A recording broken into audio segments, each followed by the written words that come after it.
Ça, c'est la Timp d'Altra, c'est la dernière Timp.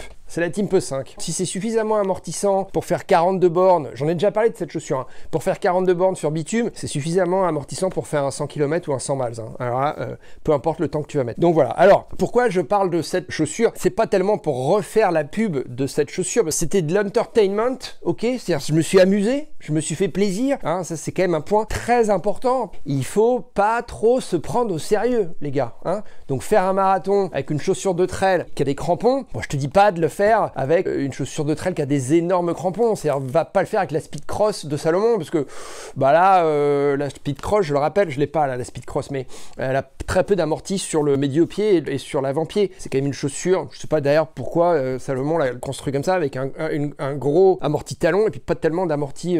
Bref, c'est une chaussure pour moi qui a jamais fait vraiment beaucoup de sens, mais c'est une chaussure qui est très lookée et qui, à mon avis, son succès, c'est le look. Voilà, j'ai rien contre Salomon, mais cette chaussure, la Speed Cross, je l'ai jamais compris. Je l'ai jamais mise hein, d'ailleurs, hein, mais voilà, pour moi c'est un peu une énigme. Donc va pas faire le marathon avec la Speed Cross, à moins que si tu veux placer la barre encore un petit peu plus haut dans le délire, et là pourquoi pas, mais je pense quand même que tu risques de te faire un petit peu mal. Mais avec une chaussure de trail qui a de l'amorti, il va rien t'arriver quoi, tu vois, bon voilà, tu vas peut-être être un petit peu inconfortable, mais moi je pense que c'était un défi plutôt rigolo. Bon, à mon avis j'étais pas le seul à le faire, si tu veux, je pense qu'il y a des gens qui font ça avec une chaussure de trail, parce que bah, c'est leur chaussure, hein, je rappelle quand même une chaussure comme ça, aujourd'hui c'est 100-150 €, c'est quand même un prix hein, les chaussures de running aujourd'hui, hein, soit dit en passant, hein. Voilà, ça c'est un peu un problème. Donc voilà, donc c'est le délire, mais si tu veux, c'est pas seulement ça, quoi, parce que je pense qu'un marathon, il faut quand même se remettre, on est en saison de Barclay là, d'accord, mais il faut quand même se remettre les idées un petit peu au clair, c'est courir 42 km pour la très grande majorité des coureurs, c'est un sacré challenge.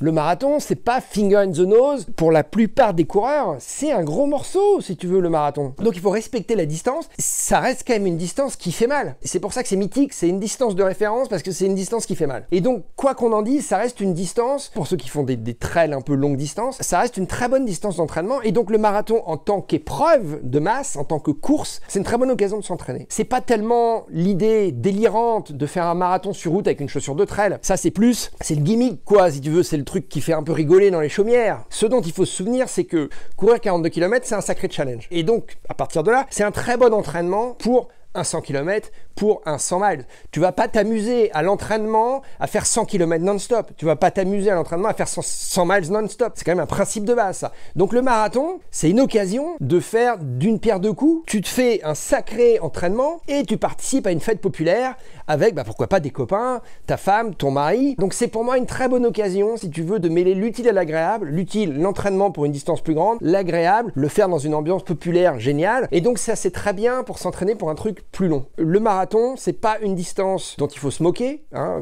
les gens qui font de l'ultra trail, les gens qui font la Barclay, etc. Il faut la respecter, hein. C'est une distance de référence pour une raison simple, c'est que c'est très difficile un marathon. Même ceux qui courent en 2,30, ils souffrent comme des bœufs. Et je rappelle quand même que tous ceux qui courent en 2,30, enfin qui essaient de courir en 2,30, il y en a beaucoup qui arrivent pas parce qu'ils se blessent à l'entraînement. Ça veut dire que c'est une distance difficile. C'est une distance qui reste ludique, c'est pas une distance sur laquelle tu vas complètement te détruire, c'est pas un 100 km à l'entraînement, ok, 42 km, voilà, même si t'es pas entraîné, ça va être difficile, mais ça va pas te ruiner, quoi, ok?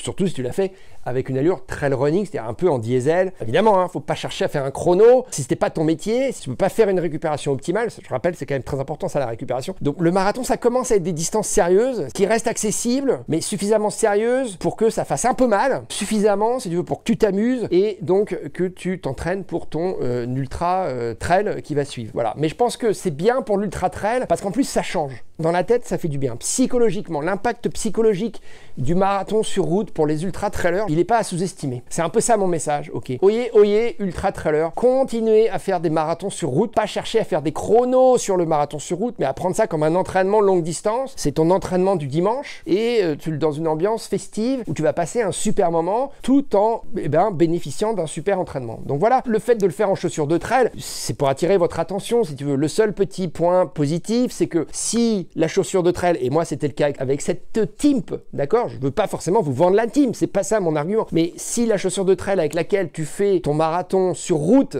ça se passe bien, t'as pas mal aux pieds, t'as pas d'ampoule, tu trouves que l'amorti est suffisant, le mesh est suffisamment respirante, ça te serre pas le pied, ça veut dire que ça va être une chaussure qui va être exceptionnellement confortable pour toi sur ton longue distance. C'est un très bon test si tu veux. C'est un test pour toi, c'est du plaisir et c'est un test pour le matos aussi, ok, mais surtout pour la chaussure. Parce que si ta chaussure de trail est confortable sur bitume, elle sera sera forcément confortable sur le trail. Je voulais courir avec ça. C'est la même chaussure que celle-là, mais c'est la BOA. Bah écoute, j'ai fait une petite sortie sur la route et j'ai pas trouvé que le système BOA, alors je vais la tester plus en profondeur, était si confortable que ça, en tout cas au premier abord. Je risque quand même de me faire mal, je risque quand même d'avoir les pieds un peu en sang, c'est pas non plus le but quoi. Ça c'est la Montblanc Carbone. C'est une sorte de Timp un peu si tu veux, mais carbone, il y a une plaque de carbone à l'intérieur. J'aurais pu le faire avec ça, voilà, c'est le même type de semelle. Bon, il se trouve que je suis pas un fanat absolu de cette chaussure, donc je l'ai pas mise. Est-ce que j'aurais pu faire le marathon là, de Los Angeles avec la dernière Lone Peak? Bah oui, tu vois, pourquoi pas, mais encore une fois, moi la Lone Peak, je suis un fan de la Lone Peak, mais sur des courtes distances. Sur un marathon, moi j'ai mis 5 heures. J'ai mis 5 heures, je n'étais pas entraîné. Ma dernière course c'était Hong Kong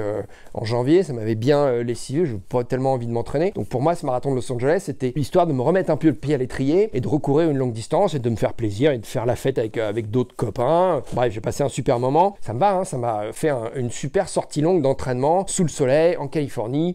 Tu m'excuseras mais bon, c'était super. Je ferais un semi plutôt avec ça, tu vois. Il y a plein de chaussures avec lesquelles ça peut fonctionner, en chaussures de trail sur marathon. Le seul truc c'est qu'à mon avis il faut que tu aies quand même suffisamment d'épaisseur de semelle pour quand même amortir un peu, puis que les crampons ça te rentre pas dans les pieds, et puis une tige qui est bien accueillante, c'est pour ça que j'aime bien Altra, parce que sur marathon ton pied il a tendance quand même à gonfler quoi. Mon pied il gonfle plus sur un marathon sur bitume que sur une distance similaire en trail, d'accord. D'abord parce qu'il y a des changements de rythme, parce qu'en trail parfois t'es en montagne, il fait chaud mais il fait quand même moins chaud, t'as des variations de température. Voilà, je te parle pas des courses dans le désert hein, bien sûr. Ok, donc mon point de vue c'était la chaussure de trail, ok, c'est rigolo, ça vous interpelle, mais l'idée c'est de vous rappeler que la distance marathon faut pas la sous-estimer, ça c'est le premier point. Et le deuxième point, un entraînement marathon sur route, c'est un très bon test pour ton ultra trail plusieurs semaines après ou plusieurs mois après. Ok, donc souviens-toi de ça, d'accord. La chaussure de trail sur marathon, c'est deux choses qu'il faut pas sous-estimer.